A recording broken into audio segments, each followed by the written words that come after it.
Picture this. The year is 1857. The streets are scorched, and centuries-old Mughal institutions are quite literally reduced to rubble. The rebellion has been absolutely crushed, and the British Crown has stepped in, seizing direct, absolute control of India.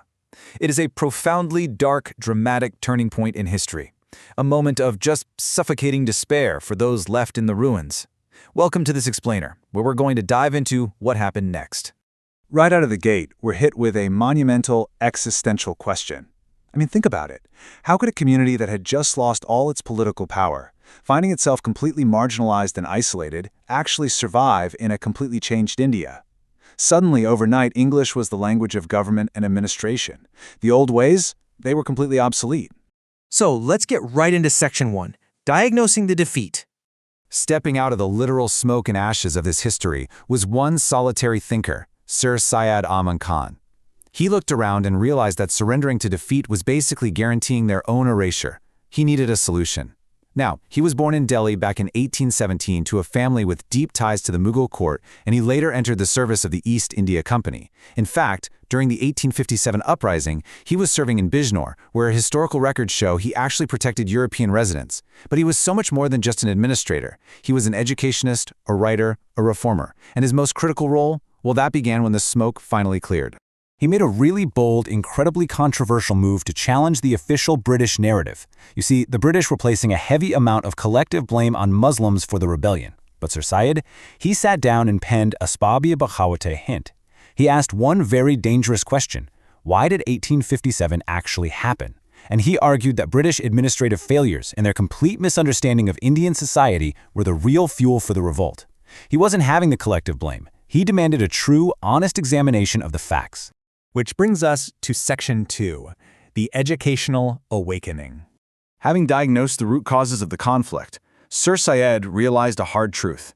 The old political world was dead, and the British administration was here to stay. His community was facing a really stark choice. On one hand, you had old world isolation, basically withdrawing from British institutions out of pure resentment and fear.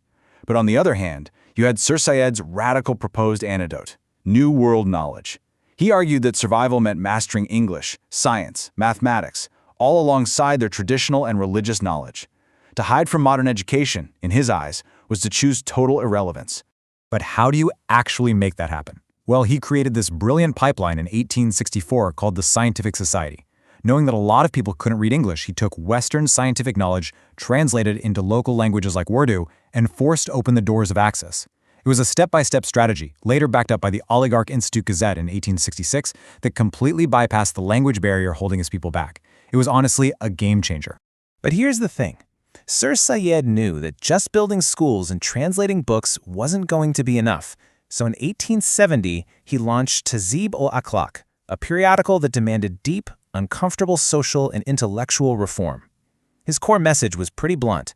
A community can't progress just by reading new books. True progress requires fundamentally shifting your habits, your thinking, and your entire intellectual outlook. And to figure out exactly how to achieve that shift, he took a historic journey to England. He literally walked the halls of Oxford and Cambridge, closely observing the British educational tradition. It clicked for him. Modern scientific education was the secret to Britain's strength. But, and this is crucial, he didn't just want to copy and paste the British model. He wanted to take that modern science and seamlessly combine it with his own community's rich cultural and religious identity. Let's move to Section 3, Building the Future Through the Aligarh Movement.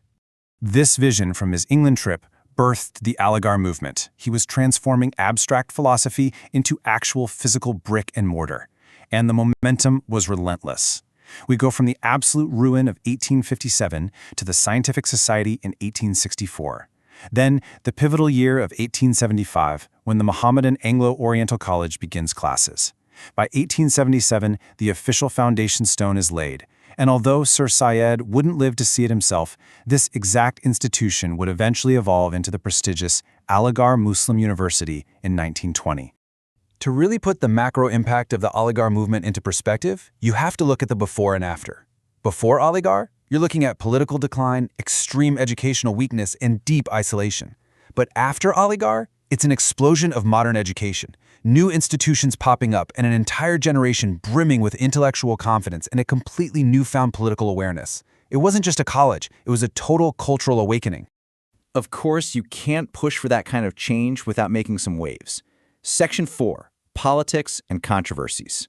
Challenging the status quo brought serious friction. A major turning point hit in 1867 with the Hindi-Urdu controversy in the northwestern provinces. Now, this wasn't just a simple religious dispute over words, it was a deeply complex debate over language, administration, and culture. This specific dispute really affected Sir Syed's thinking about inter-community relations, making him hyper-aware of how minority political interests might be handled in the future. That sense of caution heavily influenced his view on the Indian National Congress when it was founded in 1885. Now, it's important to note, Sir Syed wasn't strictly against political participation, but he looked at the board and neutrally calculated that in a religiously diverse society, a representative system based purely on a numerical majority would leave the Muslim minority incredibly vulnerable. So his strategy? He heavily prioritized education over immediate political confrontation. Basically, education first, politics later. But beyond politics, his own intellectual pursuits were under a microscope. Sir Syed was trying to reconcile Islam with reason and modern scientific thought. He believed scientific inquiry was absolutely essential. But as you might guess, this push faced intense, harsh criticism from traditional religious scholars, who felt he was conceding way too much to Western ideas. To some, he was an admired, visionary leader. To others, he was a highly controversial challenger of the status quo. Which brings us to our final act, Section 5, a lasting legacy.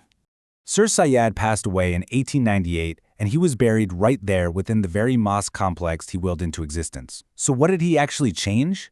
Well, his achievement wasn't some grand battlefield victory or conquering an empire. And frankly, it's historically way too simplistic to say he directly created the separatist movements that came later. Instead, his true ripple effect was providing the vital intellectual background, the educated minds, and the institutional framework from which future South Asian political movements would eventually grow.